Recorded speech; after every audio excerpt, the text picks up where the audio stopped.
उत्तर पूर्वी दिल्ली के भारतीय जनता पार्टी के लोकप्रिय प्रत्याशी मनोज तिवारी लगातार मुस्तफाबाद और करावल नगर विधानसभा क्षेत्र में पदयात्राएं और विशाल जनसभाओं का आयोजन कर क्षेत्र की जनता से समर्थन मांग रहे हैं।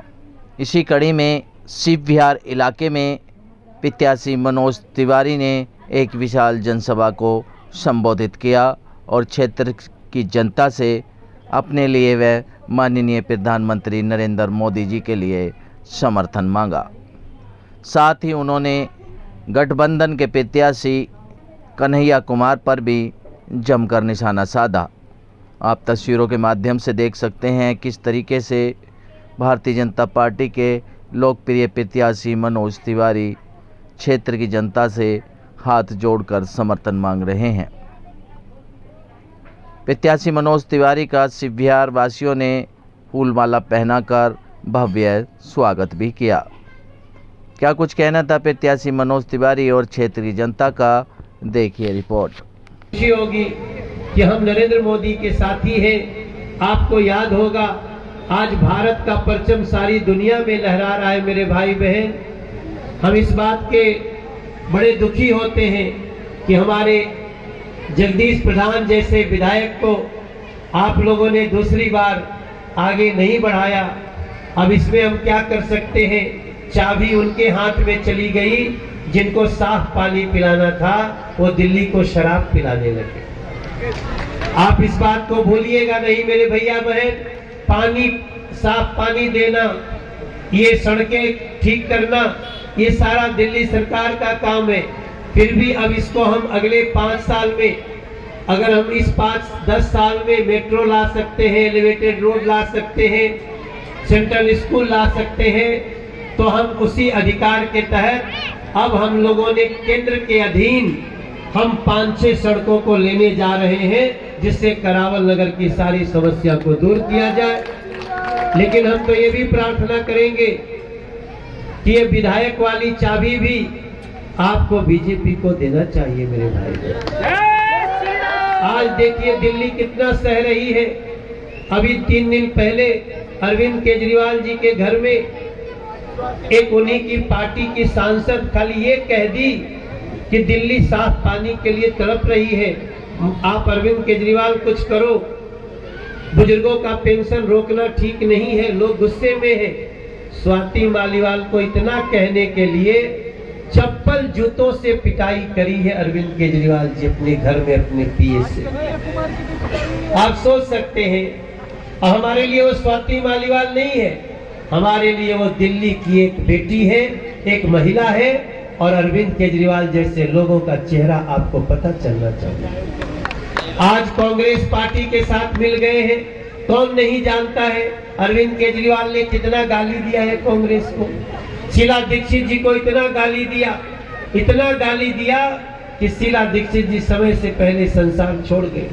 अगर 47 में बॉर्डर क्रॉस कर गए होते तो आटे के लिए भीख का कटोरा लेके घूम रहे होते। आज भीख का कटोरा लेके। ये नरेंद्र मोदी का भारत है, पेट भरा है तो जुबान चला रहे हो।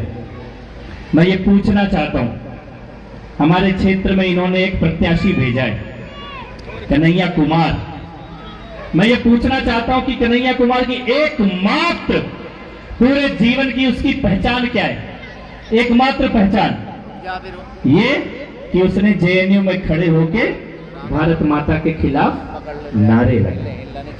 और ईश्वर का न्याय देखो, प्रभु राम का न्याय देखो। उसने कहा भारत तेरे टुकड़े होंगे इंशाअल्लाह। भगवान ने ऐसा जादू किया, उसके कांग्रेस में आते ही कांग्रेस तेरे टुकड़े हो गए। जय श्री राम। बोला भारत तेरे होंगे, टुकड़े होंगे इंशाअल्लाह। हम कह रहे कांग्रेस तेरे टुकड़े होंगे। जय श्री राम, जय श्री राम। और हो गए। उनका अध्यक्ष भी गया, उनके साथ के नेता भी गए। अब गली गली घूम रहा है। मैंने कहा जो मां भारती के टुकड़े टुकड़े करने की बात करता है ये जमुना पार है। तू मेरे देश को तोड़ने की बात करेगा, हम उंगली के एक बटन से तेरे टुकड़े टुकड़े करके जमानत जब्त करा के जमुना पार से वापस भेजेंगे। बोलो होना चाहिए कि नहीं होना चाहिए? मुंह तोड़ जवाब। जेएनयू के अंदर एक नारा और लगा था, अफजल हम शर्मिंदा है, और एक और लगा, कह रहे तुम कितने अफजल मारोगे हर घर। ये बोला अफजल कौन? जिसने संसद में हमला किया, वो आतंकवादी कन्हैया कुमार के लोगों ने कहा कि तुम कितने अफजल मारोगे, हर घर से अफजल निकलेगा।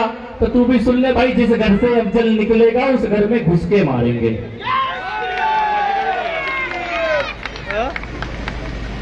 जिस घर से अफजल निकलेगा उस घर में घुसकर मारेंगे। ये नया भारत है। लेकिन एक चीज जो मैं याद कर दिलाने आया हूं, और मैं जब याद करता हूं तो बहुत सारे भाव मन में आते हैं। हमने अपने दरवाजे पे आग देखी कि नहीं देखी दिल्ली दंगों की? देखी कि नहीं देखी दिल्ली दंगों की आग? 22 साल का दिलबर नेगी, हमने उसको मरा हुआ देखा, उसका जलता हुआ शव देखा। 24 साल के अंकित शर्मा आई हुई ऑफिसर, हमने उनको भूले तो नहीं हो ना? नाले से निकलता हुआ अंकित शर्मा का हाथ भूले तो नहीं हो भाई? दिनेश खटीक जी, हमने अपनी आंखों से देखा। लेकिन इन दंगों को कराने वाला कौन? उमर खालिद जेल में बंद है, ताई हुसैन जेल में बंद है। ये कन्हैया कौन है? ये उमर खालिद का यार है। इन्होंने एक साथ खड़े होकर नारे लगाए थे। मैं आपको ये बताने आया हूं, ध्यान से सुनना इस बात को। आम आदमी पार्टी ने और कांग्रेस पार्टी ने उत्तर पूर्वी दिल्ली के हिंदुओं के पीड़ितों के घाव पे नमक छिड़कने के लिए कन्हैया कुमार को यहां से उम्मीदवार बनाया है। नमक छिड़कने के लिए हमारे घावों पे। तुम देश में कहीं को किसी को भी लाके यहां से चुनाव लड़ा सकते थे, लेकिन तुमको क्या लगा कि उत्तर पूर्वी दिल्ली के हिंदुओं का अपमान करोगे, उमर खालिद के यार को यहां से लाके टिकट दोगे। तो मैं भी कहना चाहता हूं, तुमने हमारे घाव पे नमक छिड़कने का काम किया है। हम सूद समेत हिसाब पूरा करके कन्हैया कुमार की वो गत बना के यहां से भेजेंगे। जिंदगी में चुनाव का पर्चा भरने से पहले हाथ कांप जाएंगे, इतनी बुरी तरह हटा के भेजेंगे यहां से। गाड़ी मिले न मिले, आप अपनी गाड़ी लगा के जाइए। बस मिले न मिले, अपने बस से आइए। आप किसी भी तरह से, क्योंकि मैं करावल नगर, गोंडा, बाबरपुर, रोहतास नगर, सीमापुरी, गोकुलपुर और हमारे तिमारपुर, बुराड़ी, ये सब के लोगों को मैं विनम्रता से कहना चाहता हूं कि प्रधानमंत्री रोज रोज आपके घर आपसे बात करने नहीं आते। कल आइए, इतनी संख्या में आते हैं, पहुंचते हैं कि मोदी जी कल ही कह दे, मनोज अभी तो तेरे को 14,600 करोड़ दिया है, अगली बार तो 30,000 करोड़ का बजट बना। तिवारी जी, कुछ दिन बाद ही मतदान का पर्व आ रहा है, क्या कहना चाहेंगे क्षेत्र के लोगों के लिए, खास तौर से उन लोगों के लिए जो मतदान की गरिमा को नहीं जानते? देखिए, बस थोड़ा देर वैसे सोचेंगे लोग ना तो सबको पता चल जाता है। बस मैं ये प्रार्थना करूंगा कि साफ पानी देने का काम अरविंद केजरीवाल का था, उसका गुस्सा हमारे ऊपर होता है। अगर सर बात की जाए, आम आदमी पार्टी ने सुरक्षा, हमारा सुरक्षा की बात की जाए, उनकी सांसदों को पटवा दिया, क्या करेंगे? अब सोचो, जिस मुख्यमंत्री के घर में एक महिला सुरक्षित नहीं है, उसके प्रदेश में महिलाओं का क्या हाल हो रहा होगा, आप इसका कल्पना कर सकते हैं। अब अरविंद को सिर्फ भ्रष्टाचारी नहीं कहेंगे, बल्कि अब अरविंद केजरीवाल एक नंबर के अपराधी हो गए हैं, क्योंकि जिसने मारा उसको गाड़ी में लेके खो गए। ठीक है, बहुत ही मतलब जो ना अच्छा चुनाव रहने वाला है ये। एक तरफ जो ना मनोज तिवारी जी और दूसरी तरफ कन्हैया कुमार वो जो देशद्रोह के नारे लगाते थे, कहते थे हर घर से अफजल निकलेगा, भारत तेरे टुकड़े होंगे इंशाल्लाह इंशाल्लाह। और दूसरी तरफ हमारे मनोज तिवारी जो राम में, भगवा में और जो ना सनातनी होने का दावा करते हैं। तो बहुत ही कट्टर वाला और बहुत ही टक्कर वाला चुनाव होने वाला है। कहते हैं कि हमारे 5 लाख से हमारी शुरुआत होगी, मनोज तिवारी की जमानत जब्त होगी, उसको क्या विचार है? जी देखो, जमानत जब्त होगी इसका तो कोई किसी के कहने से ऐसा नहीं होता है। 4 जून को सबका फैसला होगा। और रही बात नॉर्थ ईस्ट उत्तर पूर्वी जिले की जो संख्या है, जो जनता है, वो बहुत ही करारा जवाब देगी। वो जानती है कि सनातनी में और देशद्रोही में क्या फर्क है। आज हमारे प्रत्याशी सांसद मनोज तिवारी जी दयालपुर वार्ड 242 के फेज 1 में आ रहे हैं। हालांकि हमारे करावनगर विधानसभा या मुस्तफाबाद विधानसभा में लगातार कभी पदयात्रा कभी सभा करते हुए आ रहे हैं। उसी बीच में आज ये सभा की जा रही है और भरपूर सभी का सहयोग मिल रहा है, क्योंकि यहाँ के हमारे पार्षद पुनीत शर्मा जी जिन्होंने अच्छा काम करते हैं, पब्लिक का हमेशा साथ देते हैं और सांसद जी के फंड के द्वारा यहाँ स्ट्रीट लाइटें और हाई मास्ट लाइटें, ट्री गार्ड और पब्लिक की अनेक समस्या का सांसद फंड से जो निवारण किया है, उसी बीच में हमारे सांसद जी को भरपूर सहयोग जनता दे रही है और अब की बार हमारी इस विधानसभा से भरपूर सांसद जी को जिता के भेजेंगे। लोग नाराज हुए हैं, रोड सड़क नहीं बन रहे हैं। रोड और सड़क सांसद जी का काम नहीं है। हमारे जनता को, हमारे लोगों को, हमारे भाइयों को ये पता होना चाहिए जो सड़क है ये विधान दिल्ली सरकार के अंदर आती है। और जैसे हमारी ये मुस्तफाबाद विधानसभा है, इसके विधायक हाजी यूनिस है जो आम आदमी पार्टी के हैं, जो जब से जीते कभी क्षेत्र में नहीं आए, ना ही उन्होंने कोई विकास करा। तो सबसे पहले तो केजरीवाल जी जो इतना बड़ा ड्रामा करते हैं, होर्डिंग पोस्टर लगाते हैं और दिखलाते कि मैं लंदन पेरिस में आ रहा हूँ, पहले अपनी विधानसभा के विधायक को तो आके देख ले। यहाँ के सारे 35 फुटा और 20 फुटा जो गली आए सब खुद ही पड़ी है। लोग टाइम आम हो रहे हैं, लोग परेशान हो रहे हैं, बारिश हो जाए लोगों की गाड़ियां फिसलती है, साइकिल ऑटो रिक्शा पलट जाते हैं। तो बहुत ही यहाँ के विधायक का बहुत गलत। और पानी बात है, पानी स्थिति कैसी है? पानी अगर पहली बात तो हर जगह पाइपलाइन नहीं है, और जहाँ पाइपलाइन हमारे पिछले काल में जगदीश प्रसाद जी ने यहाँ पे पाइपलाइन गिराई थी और सोनिया बिहार में वाटर के लिए वो करा था, तो पाइपलाइन तो गिर गई है, लेकिन जब से हाजी नहीं साहब उसमें पानी नहीं आ रहा, तो जनता बहुत परेशान। तो जनता कहती है सांसद को पानी पाना चाहिए। सांसद कैसे कर सकते हैं इस चीज को? कौन करेगा? दिल्ली सरकार के अंदर आता है, जल बोर्ड दिल्ली सरकार के अंदर है, दिल्ली सरकार करेगी ये तो ऐसे लोग क्या कहेंगे?